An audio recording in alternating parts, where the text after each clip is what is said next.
Le roi David, ce héros biblique infiniment plus grand que nature, était à en croire l'histoire, un monarque très aimé.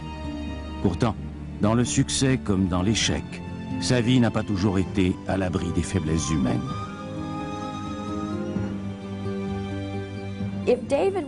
Aujourd'hui, David pourrait être le personnage central d'une émission populaire aussi tragique que le parrain. Rusé, calculateur et sans scrupules, il a fait souffrir tous ceux qui l'ont aimé. Je ne crois pas qu'il existe un mot anglais capable de rendre compte de la force de l'ambition de David.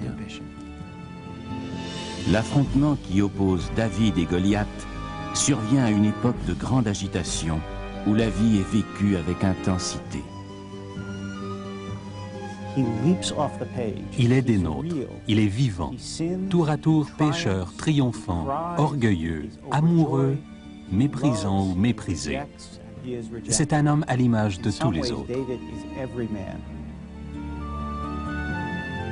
À quoi ressemblait ce jeune berger solitaire, musicien et poète, qui terrassera le géant Goliath et qui fera l'unité d'Israël, le pays sur lequel il régnera pendant 40 ans?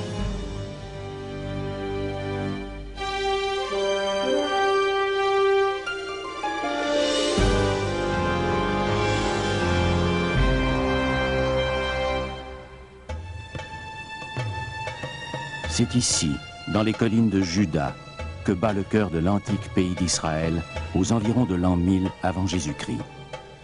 La Bible situe à cette époque la naissance d'un futur berger. Fils de Jessé, fermier à Bethléem, il s'appelle David. Pour les Israélites, les temps sont durs. En situation de conflit perpétuel avec les Philistins, leurs belliqueux voisins, ils ont désespérément besoin d'un véritable chef.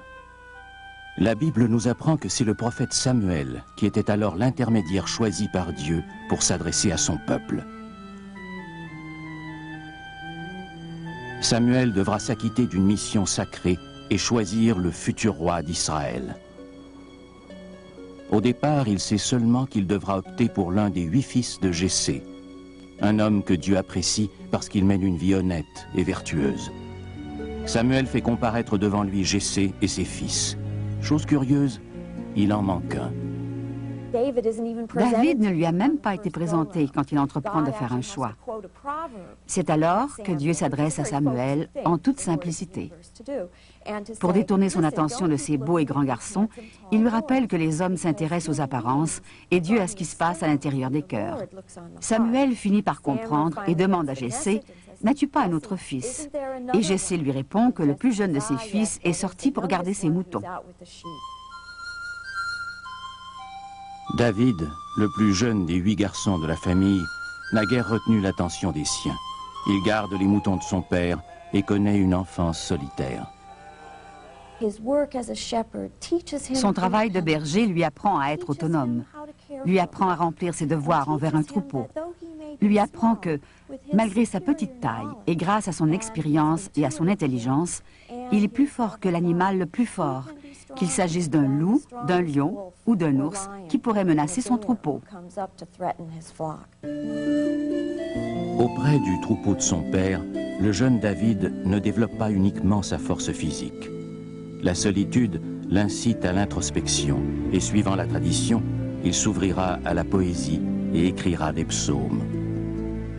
Même si je marche dans un ravin d'ombre et de mort, je ne crains aucun mal, car tu es avec moi. Ton bâton, ton appui, voilà qui me rassure. Psaume 23, verset 4. À la demande de son père, David comparaît devant Samuel. En voyant David, Samuel sait d'instinct que ce jeune garçon humble et timide est bien celui que Dieu a choisi pour être roi.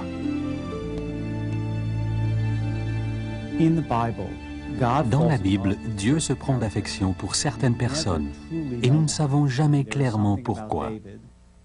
Il y a en David quelque chose, sa vitalité, sa poésie et sa musique, qui parlent au cœur des hommes et peut-être au cœur de Dieu.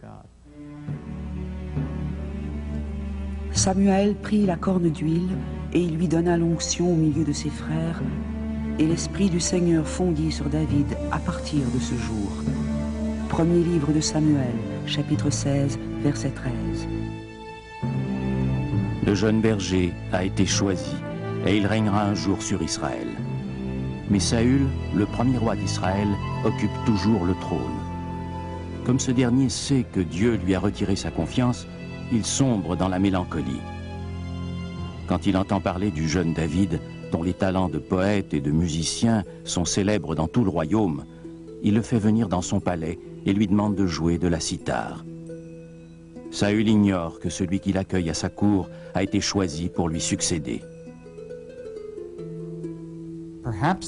David, qui est le 8e garçon de la famille, n'a jamais eu droit aux attentions de son père.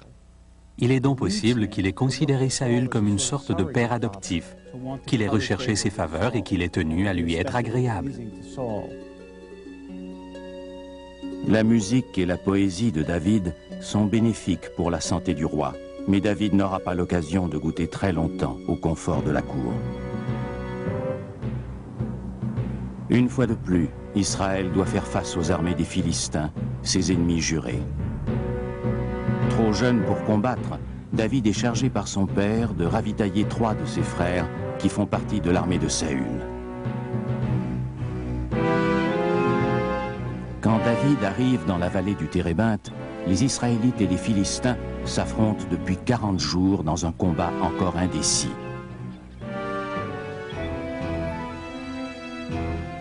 Dans les rangs des Philistins, David remarque un guerrier à l'allure féroce. Ce géant revêtu d'une armure s'appelle Goliath. Son nom appartient à l'histoire, mais la Bible est plutôt discrète à son sujet. Ce guerrier philistin, Goliath, devait peser 180 kilos. Il aurait pu jouer à la ligne défensive des Bears de Chicago. On nous dit qu'il mesurait 2,70 m et pour un jeune berger, il devait représenter un adversaire formidable. Goliath se moque des Israélites, qu'il met au défi de le rencontrer en combat singulier.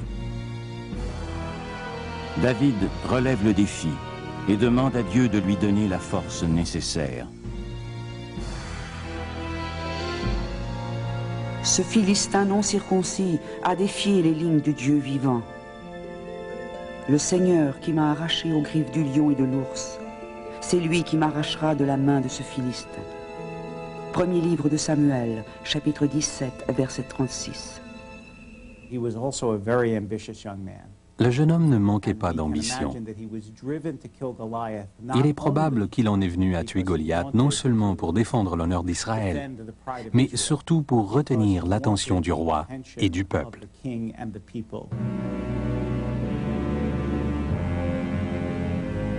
Trop jeune pour porter une armure, David s'avance pour combattre Goliath.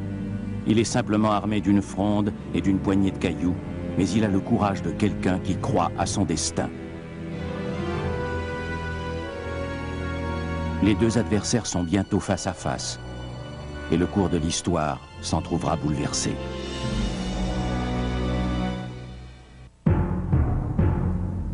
En plein midi, et sous un soleil de plomb, David et Goliath se font face dans la vallée du Térébinthe. Sous le regard du roi Saül et du peuple d'Israël, le jeune berger s'approche du géant qui n'a rien perdu de sa verve. Goliath s'indigne en constatant la jeunesse de son adversaire, mais David lui recommande de ne pas le sous-estimer. Et toute cette assemblée le saura. Ce n'est ni par l'épée, ni par la lance que le Seigneur donne la victoire. Mais le Seigneur est le maître de la guerre, et il vous livrera entre nos mains. Premier livre de Samuel, chapitre 17, verset 47. David lance une pierre qui atteint le géant en plein front. Goliath s'écroule, il est mort. Promu au rang de héros, David retourne au palais et remet au roi Saül la tête de Goliath. La réputation de guerrier de David date de sa victoire sur Goliath.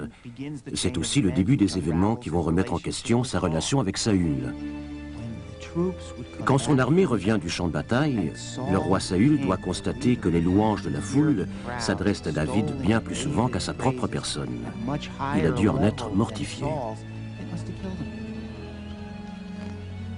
Même si Saül confie au jeune David le commandement de son armée, il est de plus en plus jaloux de sa popularité et des liens d'affection qui se sont noués entre David et son propre fils, Jonathan. D'après les spécialistes, David et Jonathan ont été très proches l'un de l'autre. D'un point de vue historique, l'hypothèse d'une relation homosexuelle entre David et Jonathan ne peut pas être écartée. Mais d'après les textes bibliques, les anciens Israélites condamnent l'homosexualité et une relation de cet ordre est plutôt improbable. Jonathan n'est pas le seul membre de la famille de Saül qui prend fait et cause pour David. Michal, la fille de Saül, déclare à son père qu'elle est amoureuse de David. Pour le roi Saül, cette révélation est une aubaine. Il accepte de donner sa fille Michal en mariage à David, mais à une condition. Ce dernier devra, au préalable, tuer 100 Philistins. En fait, Saül espère que David tombera entre les mains des Philistins et qu'il y laissera sa vie. Mais David considère lui aussi qu'il s'agit d'une aubaine. Il entrevoit la possibilité de faire un pas dans la direction du trône. Elle est la fille du roi et David l'épouse par ambition. Ils n'ont pas les mêmes objectifs. Elle s'intéresse à lui pour ce qu'il est. Elle l'aime. Et lui, il pense à sa carrière. Contrairement aux attentes de Saül, David parvient à tuer 100 Philistins. Maintenant, Saül doit lui donner sa fille en mariage. À l'époque, la polygamie est une pratique courante et Michal devient la première épouse de David, qui en aura beaucoup d'autres. La haine secrète que Saül éprouve à l'endroit de David ne cesse de grandir. Il n'y a plus qu'une seule solution. David doit mourir. Un jour que David est auprès de lui, Saül lance un javelot dans sa direction. Craignant pour sa vie, David s'enfuit. Ne sachant pas où aller pour échapper à la colère de Saül, David s'adresse à la seule personne susceptible de lui offrir un refuge sûr, Jonathan. Mais là encore, il n'est pas à l'abri de Saül, qui est bien décidé à le traquer. David doit partir, et il quitte à regret son meilleur ami. Accompagné de 400 partisans, David se perd dans la nature. Ces hommes vont constituer une redoutable machine de guerre. Mais Saül et son armée ne sont jamais très loin. Un jour, Saül se retrouvera sans le savoir si près de sa proie qu'il aurait pu la toucher. C'est ici, tout près des chutes d'Engadi, que Saül, désireux de soulager un besoin naturel, entre dans la grotte où David et ses hommes se sont réfugiés. David tient Saül à sa merci. Mais il se contente de se glisser furtivement derrière Saül et de découper le tissu de sa tunique. David a eu l'intelligence de comprendre que pour accéder à la couronne sans problème, il ne devait pas être impliqué dans la mort de Saül. Même s'il a écouté la voix de sa conscience, il a également, à mon avis, agi par prudence. Saül sort de la grotte. David le rappelle pour lui montrer un fragment de sa tunique. Tu l'as vu de tes yeux aujourd'hui même. Le Seigneur t'avait livré entre mes mains aujourd'hui dans la caverne. On parlait de te tuer, mais j'ai eu pitié de toi et j'ai dit, je ne porterai pas la main sur le Messie du Seigneur. Premier livre de Samuel, chapitre 24, verset 11. Très impressionné par la générosité de David, Saül jure d'abandonner sa chasse à l'homme. Mais David sait qu'il ne peut pas faire confiance au roi. David et ses hommes cherchent désespérément à se cacher quelque part. Ironie du sort, il va trouver le refuge le plus sûr auprès de ses anciens ennemis, les Philistins. Il s'établit à Gath, la ville natale de Goliath. David voulait être roi, mais il a finalement compris que sa seule chance d'échapper à la folie meurtrière de Saül consistait à se faire passer pour un traître pendant un certain temps. Les chefs des Philistins accordent leur protection à David, qui pendant plus d'1 an se bat à leur côté contre les tribus avoisinantes. Mais une fois de plus, les Philistins sont en guerre contre les Israélites. Un douloureux problème de conscience se pose à David. Prendra-t-il les armes contre son propre peuple? Va-t-il renoncer à la sécurité de son refuge? Il n'aura pas le temps de se prononcer, car les chefs militaires philistins le rejettent. Ils n'ont pas confiance en lui. David n'aura donc pas à décider si oui ou non il doit se battre contre Saül. S'il avait eu le choix, je n'ai pas la certitude absolue que son comportement aurait été aussi noble. Il aurait disposé de moyens pratiques d'écarter toute menace et d'accélérer la progression de sa carrière.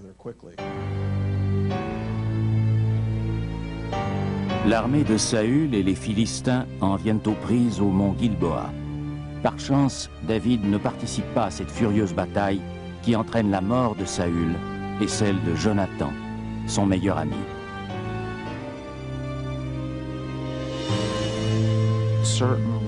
Il n'a probablement pas éprouvé beaucoup de peine en découvrant que la route du trône d'Israël s'ouvrait devant lui.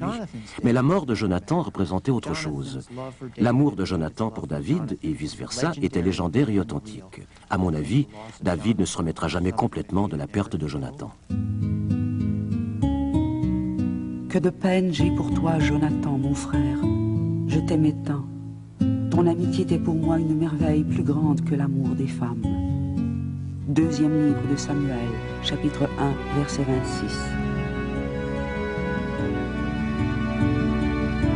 26. Saül ayant perdu la vie, la route du trône est maintenant ouverte. David peut maintenant accomplir son destin.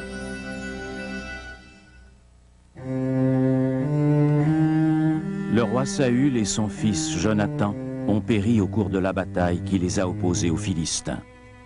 Même s'il est meurtri par la mort de Jonathan, son ami loyal, David veut affirmer ses prétentions sur le trône d'Israël. Mais des obstacles imprévus se dressent sur sa route. D'après la Bible, Dieu ordonne à David de se rendre à Hébron, la capitale située au sud. Et là, il est consacré roi. Mais dans le nord du pays, un autre roi occupe le trône. C'est Ishbaal, le seul fils de Saül encore vivant. David ne reculera devant rien pour refaire l'unité de son peuple et pour régner sur l'ensemble d'Israël. Aussi, celui qui a combattu les ennemis de son pays lève une armée pour partir en guerre contre ses compatriotes. Sur le terrain, il a bientôt le dessus.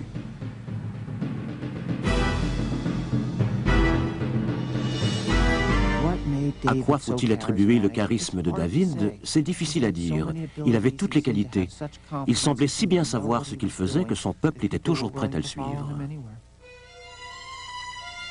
Ishbaal perd du terrain et Abner, le général en chef de son armée, adresse un message à David. Il se dit prêt à signer un traité de paix et à l'aider à asseoir son autorité sur l'ensemble d'Israël. David accepte de rencontrer le général en chef à une condition. Michal, l'épouse qu'il a dû abandonner au moment de fuir la cour de Saül, doit revenir auprès de lui. Il veut ainsi raffermir ses liens avec la famille royale qui règne au nord d'Israël. Mais Michal s'est remariée. C'est le côté calculateur de David. Il l'a épousée pour servir ses ambitions. Et tant qu'il n'avait pas de responsabilité officielle, elle ne l'intéressait pas. Michal retourne auprès de David, mais le général Abner est assassiné avant d'avoir pu aider David à raffermir son autorité sur l'ensemble d'Israël.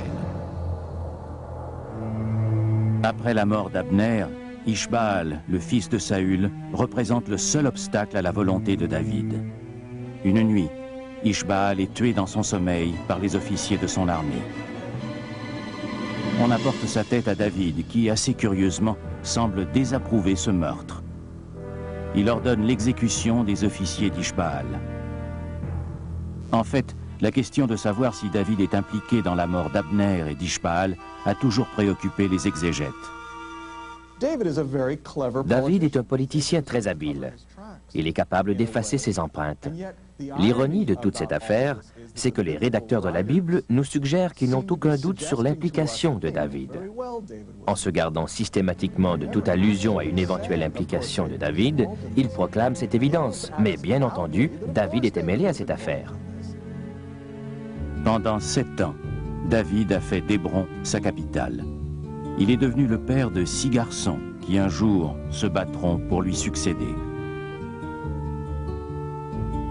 En attendant, puisque plus rien ne s'y oppose, David est consacré roi du grand Israël. Il a 30 ans. David décide d'exercer son autorité à partir d'une capitale établie dans le centre d'Israël. Il jette son dévolu sur un lieu appelé Jérusalem. C'est une petite ville fortifiée qui occupe un emplacement stratégique à mi-distance entre le nord et le sud de son royaume. Mais les habitants des lieux, les Jébusites, rejettent l'autorité de David qui exige d'eux une soumission absolue.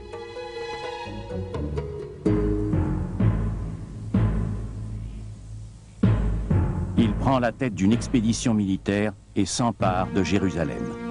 Après une bataille brève mais sanglante, la ville devient officiellement la cité de David.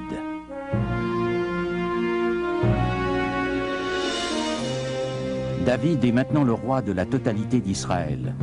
Mais il est convaincu que la pérennité de son règne ne sera pas assurée tant qu'il n'aura pas donné à l'Arche de l'Alliance toute la place qui lui revient. L'Arche est l'objet sacré qui renferme le texte des 10 commandements que Moïse a ramenés du mont Sinaï au cours de l'Exode. Depuis plus d'un siècle, elle est pieusement conservée dans un petit village jusqu'au moment où David décide qu'elle sera transférée à Jérusalem. C'est un geste politique admirable de la part de David. Il identifie sa nouvelle dynastie et sa nouvelle capitale, Jérusalem, à un objet qui est le symbole d'un ancien culte tribal. En transférant l'arche à Jérusalem, il assure sa propre légitimité. David, en personne, conduit la procession qui accompagne l'arche jusqu'à Jérusalem. Simplement vêtu d'un pagne, il est en proie à un vif sentiment d'exaltation.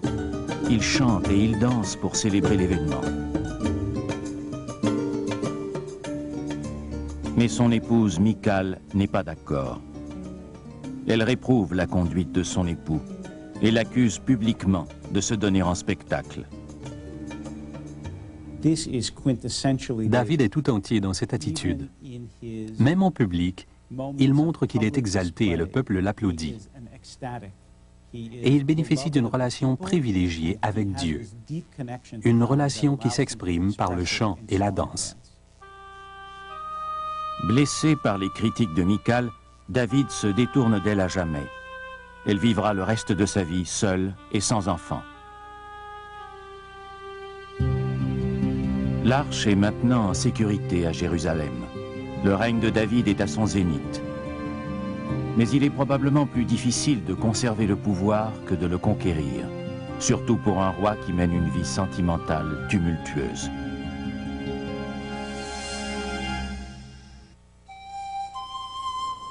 Nous sommes aux environs de l'an 960 avant l'ère chrétienne. La guerre contre les Philistins continue de faire rage aux confins du royaume. Mais à Jérusalem, l'ambiance est à la paix et à la sérénité. Pour retrouver le souvenir d'une vie aussi paisible, le roi David, qui est maintenant un homme d'âge mûr, doit remonter à l'époque où il s'occupait du troupeau de son père. Un jour qu'il est au balcon de son palais, il remarque une présence solitaire sur le toit d'une maison voisine. C'est une femme qui se baigne nue. Fasciné par sa beauté, David demande que cette créature soit conduite devant lui. Elle s'appelle Bethsabée. À la seule vue de Bethsabée, David est victime d'un problème qui, à mon avis, est inhérent à la qualité de roi. Vous pouvez avoir tellement de choses que vous en venez à croire qu'il vous suffit d'avoir réellement envie de quelque chose pour l'obtenir.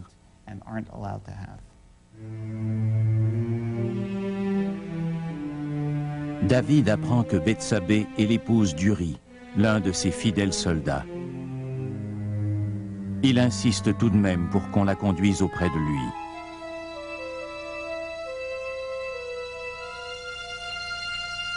Quand elle sera là, il succombera à sa passion et la séduira.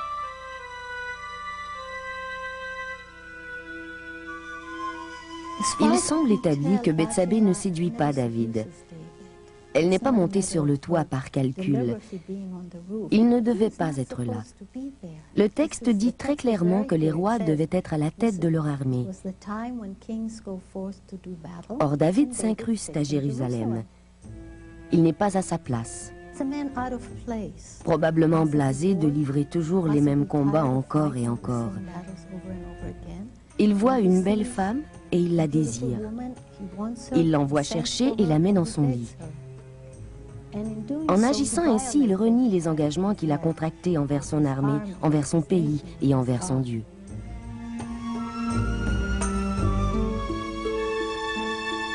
David apprend bientôt que Bethsabée est enceinte et cherche aussitôt à dissimuler la chose.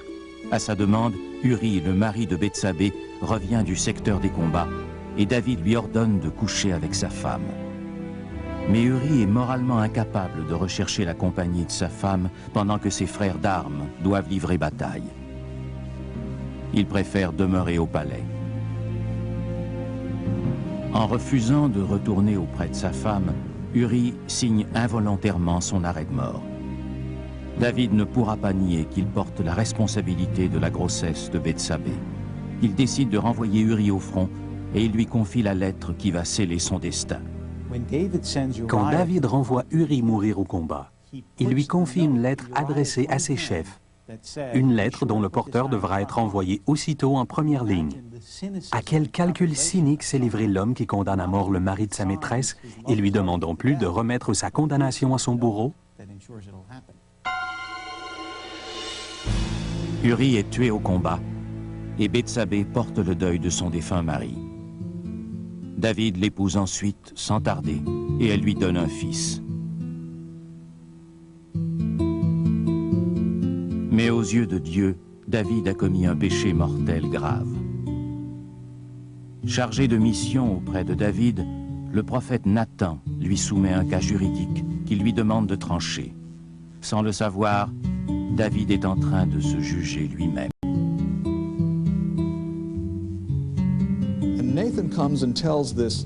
Nathan raconte une petite histoire passionnante. Et David sort de ses gonds. « Qui est cet homme, dit-il, que je puisse le punir ?»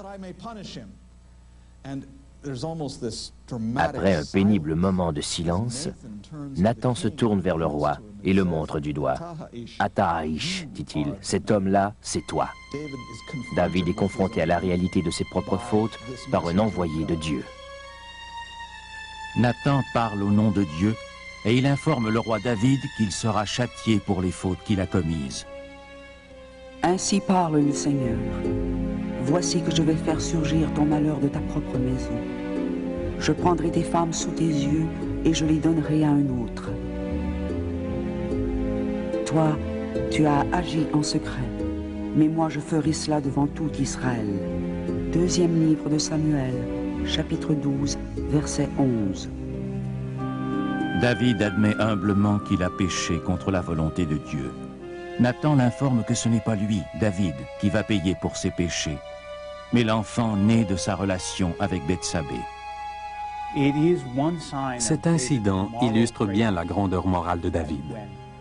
Nathan lui dit, « L'homme qui a commis ces péchés, c'est toi. » David ne se comporte pas comme n'importe quel autre roi qui aurait fait mettre à mort le prophète.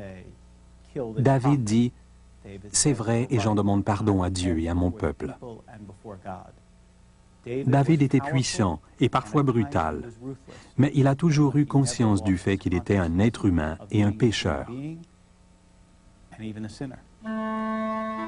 Comme Nathan l'avait prédit, le fils né des amours illégitimes de David et de Bethsabée tombe gravement malade. Accablé de douleur, David passe ses jours et ses nuits en prière. Mais le 7e jour, l'enfant meurt. Même s'il est terriblement affecté, David se plie à la volonté de Dieu et réconforte Bethsabée. La passion ressurgit entre les deux amants et il ne faudra pas attendre longtemps pour qu'elle soit de nouveau enceinte et qu'elle engendre un autre fils. Cette fois-ci, l'enfant est en parfaite santé. Il s'appellera Salomon. Pour les anciens, la naissance d'un enfant est toujours une bénédiction. Ils n'auraient jamais pu comprendre la manière dont nous traitons nos enfants. La naissance de Salomon, qui survient après le décès du premier fils de Bethsabée, est considérée par David comme un véritable don du ciel. Et comme David, Salomon sera quelqu'un d'exceptionnel.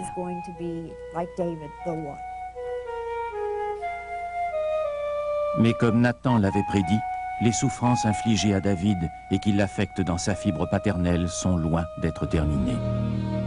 Bientôt son premier-né, Amnon, éprouve une passion maladive pour sa demi-sœur Tamar. Pour compliquer encore les choses, il la viole. Mis au courant de ce qui s'est passé, le roi David évite de sévir contre son fils qui lui inspire de la compassion. Le frère de Tamar, Absalom, n'accepte pas ce qui s'est passé. Sa colère est d'abord dirigée contre son père qui n'a pas réagi. En ne réagissant pas au viol de sa fille Tamar par son fils Amnon, David nous montre qu'il commence à éprouver des difficultés face aux contraintes multiples que lui impose son royaume et sa famille. Absalom, qui n'a jamais pardonné à son frère, l'invite à un grand banquet. Et là, au vu de toutes les personnes présentes, Amnon est assassiné sur son ordre.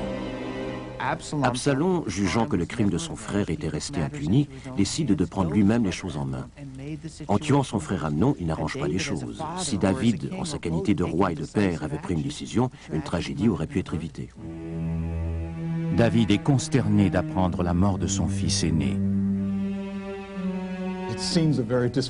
On peut trouver cette famille très dysfonctionnelle, mais on ne doit pas perdre de vue que nous sommes en présence de prétendants au trône. Même si David éprouvait une telle compassion envers ses fils, il sait très bien qu'il représente aussi une menace dirigée contre lui.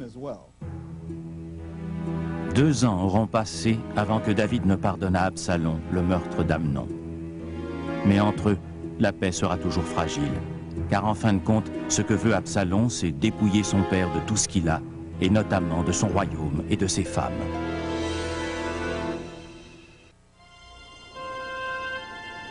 Tout semble aller pour le mieux dans la famille du roi David. Pourtant, son fils Absalom ne lui a pas pardonné de n'avoir pas réagi au viol de sa sœur Tamar.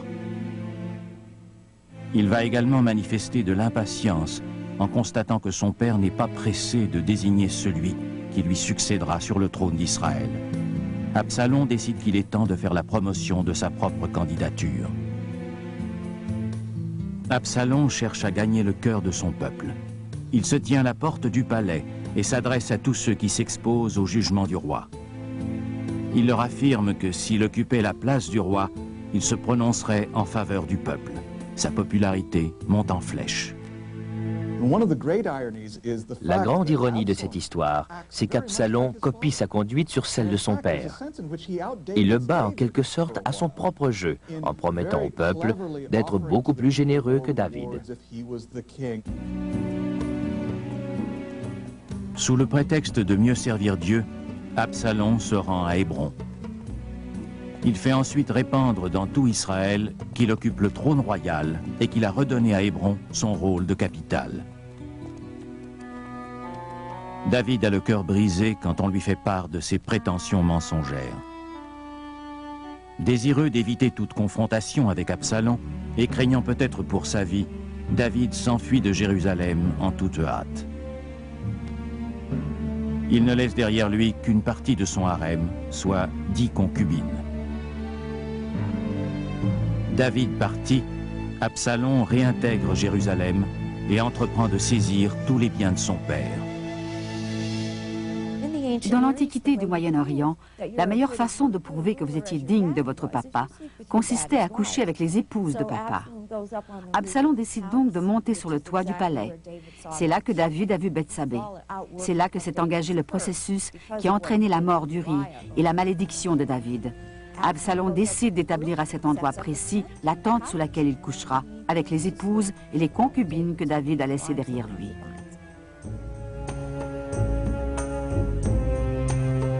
Se souvenant de l'époque où il fuyait la colère du roi Saül, David disparaît dans la nature avec son armée. Absalom se lance à la poursuite de son père et organise une nouvelle offensive.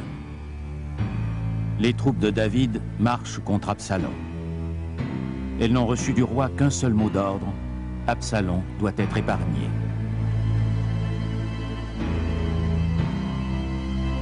Une féroce bataille s'engage ensuite. David attend avec appréhension les nouvelles du front. Ses pires craintes sont bientôt confirmées. Absalom est tué au combat par Joab, le chef de son armée. Au cours de cette bataille, Joab, le général, contrevient aux ordres du roi David, parce qu'en sa qualité de général, il est convaincu qu'il est préférable pour David que son fils soit mort, et que tant que son fils vivra, le roi est en danger. Et il tue lui-même Absalom. En apprenant la mort d'Absalom, le roi David s'effondre sous le poids du chagrin. Lui qui était si éloquent quand il pleurait la mort de Jonathan, en est maintenant réduit à répéter encore et encore « Absalom, Absalom, mon fils Absalom, j'aurais voulu mourir à ta place, Absalom mon fils. » David a le cœur brisé et pleure un fils tendrement aimé.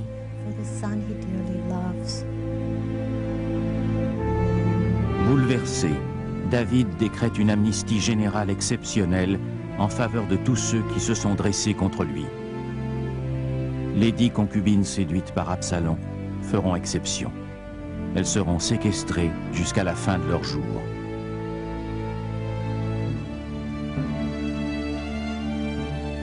Dorénavant, David doit faire usage de la force pour préserver l'unité de son royaume.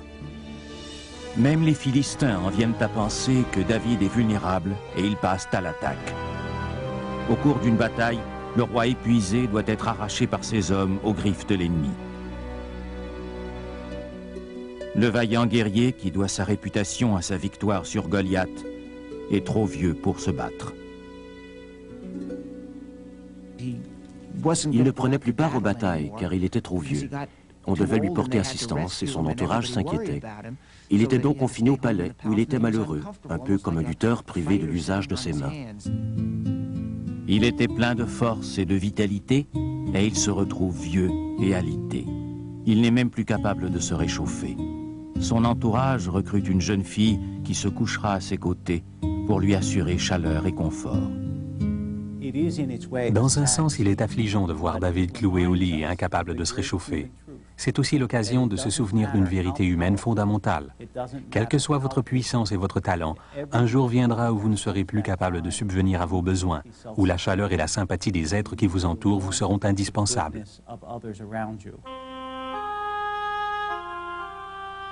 Même si sa fin est proche, David doit encore prendre la plus difficile décision de toute sa vie.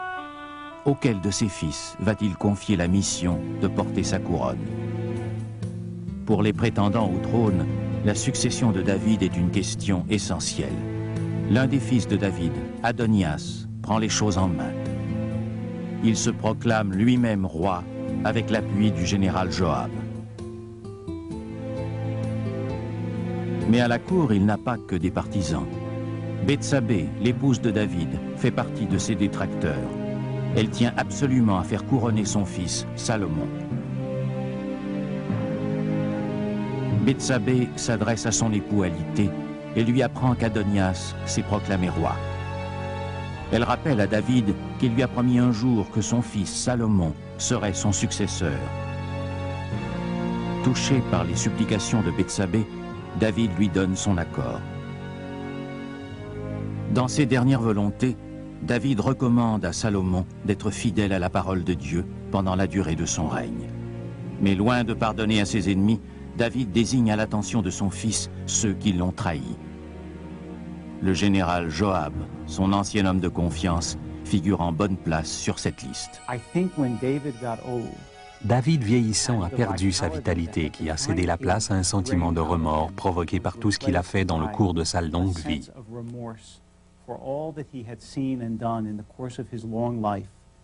Il a admis qu'il laissait derrière lui une famille en lambeaux et un certain nombre de gens blessés et trahis. Pourtant, dans un dernier souffle, il dit à Salomon, « N'oublie pas de me venger. » Après avoir régné sur Israël pendant 40 années, le roi David rend son dernier soupir. Il est enterré à Jérusalem, la ville associée pour toujours à sa légende. L'héritage qu'il nous a laissé n'a rien perdu de son actualité. Je ne prétends pas que David ait été le meilleur ou le pire chef d'État de l'histoire des sociétés humaines. On pourrait parler de responsabilité morale et de leadership. Mais ce qui retient surtout mon attention, c'est la banalité du mal. La crainte que les auteurs de telles abominations ne soient, après tout, que des êtres humains ordinaires. D'après la Bible, David est un personnage très complexe. Il est tour à tour charmant et impitoyable. Il sait se servir des gens qui l'entourent à des fins personnelles. Il sait gagner et retenir l'affection et la loyauté de toutes sortes de gens, des hommes et des femmes. Ambitieux, il sait faire preuve de patience et il a aussi un côté vulnérable. C'est ce qui le rend si attachant 3000 ans plus tard. En dépit de ses échecs, la grandeur de David transcende toutes les faiblesses de l'humanité. Il nous a laissé un souvenir impérissable, symbolisé par cette statue de Michel-Ange qui date de 1501.